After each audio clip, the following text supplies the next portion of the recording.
समय विदेहराज जनक महर्षि याज्ञवल्क्य जी के समक्ष जाकर बोले, हे भगवान, आप कृपा करके हमें संन्यास धर्म समझाने का कष्ट करें। तब याज्ञवल्क्य जी ने कहा, हे राजन, ब्रह्मचर्याश्रम को विधि विधान से पूर्ण करके गृहस्थ आश्रम को ग्रहण करना चाहिए। गृहस्थ धर्म में पुत्र कलत्रादि का सुख भोगकर वन में निवास करे। वानप्रस्थ आश्रम के बाद संन्यास आश्रम को धारण कर लेना चाहिए। यदि जितेंद्रिय हो जाए तो ब्रह्मचर्याश्रम से ही संन्यास ले या फिर अपनी इच्छानुसार गृहस्थ आश्रम के पश्चात ले लेना चाहिए। वस्तुतः वानप्रस्थ के पश्चात या फिर जिस दिन संसार से सर्वथा वैराग्य हो जाए उसी दिन संन्यास ले लेना चाहिए। चाहे व्रती हो या नहीं, स्नातक हो अथवा न हो, अग्नि की सेवा कर चुका हो अथवा नहीं, जिस क्षण वैराग्य उत्पन्न हो जाए उसी क्षण संन्यास ले लेना चाहिए। 1. यज्ञ को न कर आग्नेय यज्ञ ही कर ले, क्योंकि अग्नि ही प्राण है। इस यज्ञ द्वारा प्राण का ही पोषण होता है। या सत, रज, तम त्रिधातुओं से संबंधित यजन करे।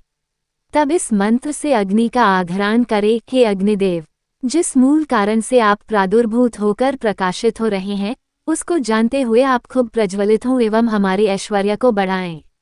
यही अग्नि का मूल कारण है, यही प्राण है। अतः हे अग्निदेव, आप अपने योनि रूप प्राण में प्रतिष्ठित हो जाएं।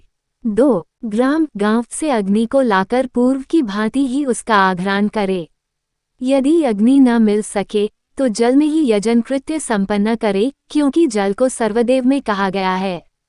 मैं सभी देवों के प्रति हवन करता हूँ, स्वाहा, ये आहुति उन्हें प्राप्त हो। इस प्रकार हवन करके उसका प्राशन करे, अर्थात उसे खा ले। ये रोगनाशक घृतयुक्त हवि है। मोक्ष मंत्रों के द्वारा इस तरह से वेदत्रय की प्राप्ति करे। वही ब्रह्म है, उसकी उपासना करनी चाहिए। छोटी एवं यज्ञोपवीत का परित्याग करके मैंने संन्यास ग्रहण कर लिया है, इस प्रकार से इसका 3 बार उच्चारण करे। हे विदेहराज जनक जी, यह विधि ऐसी ही है, ऐसा याज्ञवल्क्य ने कहा। 3. इसके पश्चात याज्ञवल्क्य जी से अत्रि ऋषि ने पूछा, हे महर्षि, यज्ञोपवीत के बिना कोई ब्राह्मण कैसे रह सकता है? याज्ञवल्क्य ऋषि ने कहा कि यह ओकार ही उस सन्यासी का यज्ञोपवीत है, यही आत्मा है, जो पूर्वोक्त प्रकार से हवन करके उसका प्राशन कर आचमन कर लेता है। उसके लिए मात्र यही विधि है। 4. इस प्रकार गेरुवे वस्त्र धारण करने वाला सन्यासी मुंडनयुक्त, अपरिग्रही, पवित्रता युक्त, किसी से द्रोह ईर्ष्याद्वेष न करने वाला, भिक्षाचरण करता हुआ ब्रह्मपद को प्राप्त होता है। वह ब्रह्मस्वरूप है, अर्थात ब्रह्म की प्राप्ति के लिए समर्थ है। सन्यासियों के लिए यही मार्ग है, यही विधि है। जल प्रवेश, अग्नि प्रवेश, वीरगति, महाप्रस्थान, मृत्युमोक्ष आदि में परिव्राजकों सन्यासियों के लिए ये रास्ता निर्दिष्ट किया है। इसी कारण से सन्यासी ब्रह्म का ज्ञाता जानकार होता है। यह विधि ऐसी ही है महाराज, ऐसा याज्ञवल्क्य जी ने कहा। 5. यहाँ इन सन्यासियों में श्रेष्ठ परमहंस नाम वाले, अव्यक्त चिन्ह को धारण करने वाले, अव्यक्त स्वभाव वाले, अनुन्मत होते हुए भी उन्मत्त पागलों की भांति आचरण करने वाले हैं। इनके नाम इस प्रकार हैं, संवर्तक, आरुणि, श्वेतकेतु, दुर्वासा, ऋभु, निदाग, दत्तात्रेय, शुक, वामदेव, हरितक आदि आदि। 6. सन्यासी को चाहिए कि वह दूसरों की स्त्रियों को न देखता हुआ तथा नगर में न रहता हुआ त्रिदंड, कमंडलू, भोक्तपात्र, भोजन पात्र, जल पवित्र, शिखा, यज्ञोपवीत आदि सभी बाह्य एवं आंतरिक प्रतीक चिन्हों को भू स्वाहा कहकर जल में विसर्जित करता हुआ निरंतर आत्मा का अनुसंधान करता रहे। 7. दिगंबर, शीतोष्ण, सुख दुखादि द्वंद्वों से रहित, परिग्रह रहित, ब्रह्मरूप तत्व की प्राप्ति के मार्ग में सम्यक रूप से लगे हुए शुद्ध हृदय वाले, केवल प्राण तत्व को धारण करने के लिए यथा समय स्वच्छंदतापूर्वक भिक्षा द्वारा उदर पूर्ति करने वाले, लाभ हानि की चिंता न करते हुए हाथ के पात्र अथवा खप्पर में मानकर भोजन ग्रहण करते हुए तथा कमंडलू का जल पीकर आनंदपूर्वक विचरण करे। भोजन मात्र इतना ही मांगे जिससे कि उदर पूर्ति हो जाए, संग्रह करके रखने की आवश्यकता न हो। अपने निवास के लिए बाधा रहित कोई एकांत गुप्त स्थल का चुनाव करे। खाली खंडहर, देव मंदिर, तृण आदि की झोपड़ी, वल्मीक वृक्ष की जड़ के समीप, कुम्हारों की झोपड़ी, यज्ञशाला, नदी का तट, गुफा, खोह अथवा झरनों के बड़े बड़े पत्थरों पर हमेशा के लिए घर न बनाते हुए भी निवास करता हुआ, अपने शुभाशुभ समस्त कर्मों को निर्मूल करता हुआ जो संन्यास धर्म से शरीर को त्याग देता है, वो परमहंस के रूप में जाना जाता है। 8. वस्त्रादि से रहित, सभी में एकमात्र ब्रह्म को देखता हुआ किसी भी व्यक्ति को नमन के योग्य न समझते हुए, स्त्री पुत्रादिकों के प्रति आसक्ति से हीन, लक्ष्य लक्षणादि से ज्ञात तथा अलक्ष्य समाहित व असमाहित अवस्थाओं द्वारा दोनों का निर्वर्तक सब कुछ त्याग देने वाला सन्यासी ही परमेश्वर होता है। इस संबंध में ये शेख कहे गए हैं। 9. प्रमादी, बहिर्मुखी, विषयों में आसक्त रहने वाले, नीच, कलह प्रिय एवं वेद के आशय विचार को दोषपूर्ण प्रतिपादित करने वाले सन्यासी भी देखने में आते हैं। 11. नाम, धाम, काम एवं अवस्था आदि से परे, ऊंचे श्रेष्ठ स्थान पर प्रतिष्ठित, अद्वैय रूप स्वराज्य में जिसमें अपने से भिन्न कुछ भी दृष्टिगोचर नहीं होता स्थित, स्थिर मति, आत्म तत्व में निष्णात सन्यासी भला कैसे किसी को प्रणाम करे, क्योंकि वह तो सभी में अपना ही रूप देखता है। उसके लिए तो कोई भी कार्य संसार में शेष नहीं रहता। 12. आत्म तत्वज्ञ तो किसी व्यक्ति विशेष को भी प्रणाम नहीं करता अथवा फिर ईश्वर को यह समझकर कि वह जीव के रूप में इस संसार के समस्त प्राणियों में स्थित है, घोड़े, चांडाल, गौ तथा गधे आदि सभी को दंडवत प्रणाम करता है। 13. मांस मेदा आदि द्वारा निर्मित, यत्र तत्र गमन करने वाली पिटारी रूप नारी के शरीर में, जिसमें की नसें, हड्डी एवं ग्रंथियां ही स्थित हैं, कौन सी वस्तु शोभनीय है। 14. इस देवी स्वरूपा नारी की त्वचा, मांस, रक्त, अश्रु एवं नेत्र आदि पृथक पृथक करके उसके शरीर के आंतरिक अवयवों को तो देखो, क्या वे शोभनीय लगते हैं? यदि नहीं, तो फिर क्यों इस पर व्यर्थ में इतने मुग्ध आसक्त हुए जाते हो।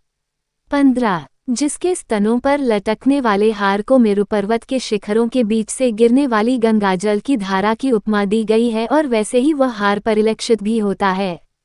16. शमशान में तथा यत्र तत्र दिशाओं में कटकर गिरा हुआ वही नारी का स्तन समय आने पर कुत्तों द्वारा इस तरह से खाया जाता हुआ दिखाई पड़ता है, जैसे कि एक सामान्य सा खाद्य पदार्थ का टुकड़ा। 17. सुंदर केशों को सुव्यवस्थित किए हुए, नेत्रों में कज्जल काजल लगाने वाली, दुस्पर्श स्पर्श के लिए दुष्प्राप्य नेत्रों को प्रिय लगने वाली, प्रज्वलित अग्नि शिखा के सदृश जो स्त्रियां हैं, वे मनुष्य को तृणवत क्षण भर में जला देती हैं। 18. ये स्त्रियां दूर से ही दग्ध कर देने वाली, अत्यंत रसयुक्त लगती हुई भी रसहीन कर देने वाली, नरक की अग्नि की लकड़ियां हैं, जो कि चारों दारुण सुंदर होने पर भी अत्यंत दुखदायक प्रतीत होती हैं। 19. कामदेव रूपी बहेलिये ने मानव रूपी पक्षियों को आबद्ध करने के लिए हृदय को मुग्ध मोहित कर देने वाला स्त्री रूपी जाल बिछा रखा है। 20. जन्म रूपी तलैया में निवास करने वाली, कलुषित हृदय रूपी कीचड़ में चलने वाले मनुष्य रूपी मछलियों के लिए दुर्वासना रूपी रस्सी से बंधी ये स्त्रियां मछली पकड़ने वाले कांटे की भांति हैं। 21. सभी तरह के दोष रत्नों की पिटारी रूप इन खूं की जंजीर रूपी स्त्री से तो भगवान ही बचाए। 22. जिसके पास स्त्री है, उसी के पास भोग की इच्छा है तथा जिसके पास स्त्री ही नहीं, वो कहाँ किसके साथ भोगे। यदि कोई मनुष्य स्त्री का त्याग कर दे, तो ये समझना चाहिए कि उसने संसार को ही छोड़ दिया। संसार छोड़ देने पर तो प्रत्येक व्यक्ति सुखी हो ही जाता है। 23.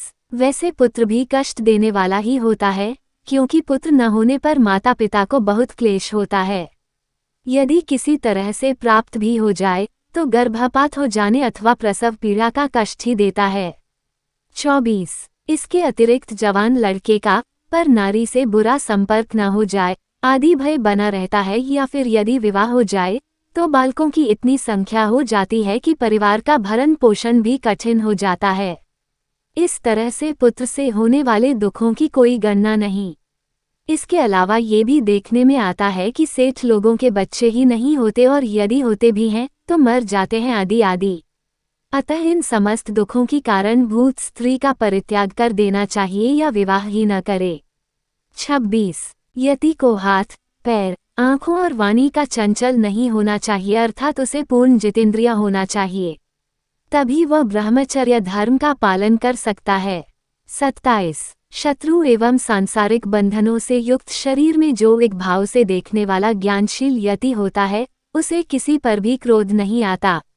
जिस प्रकार की व्यक्ति को अपने हाथ पैर आदि अंगों पर क्रोध नहीं आता। 28 क्रोध करने वाले आदमी से पूछना चाहिए कि क्रोध पर ही तुम क्रोध क्यों नहीं करते हो, जो समस्त वस्तुओं का मूल कारण है, साथ ही जो धर्म, अर्थ, काम एवं मोक्ष का बलवान बैरी है। 29 अपने स्वयं के आधार को ही भस्म कर देने वाले क्रोध के लिए मेरा बारंबार नमस्कार है। मुझे वैराग्य प्रदान करने वाले एवं दोषों का बोध कराने वाले कोप को बारंबार नमन वंदन है। 30 जहाँ जब सामान्य जन शयन करते हैं, वहाँ तब संयमी पुरुष जागता है, संयमी पुरुष पूर्ण सावधान रहता है, तथा जब अन्य सामान्य जन जागते हैं, तब योगी पुरुष सुषुप्ति का आश्रय प्राप्त कर लेता है। 31 यति को यही भावना करनी चाहिए कि मैं इस संसार में चित्स्वरूप ही हूँ।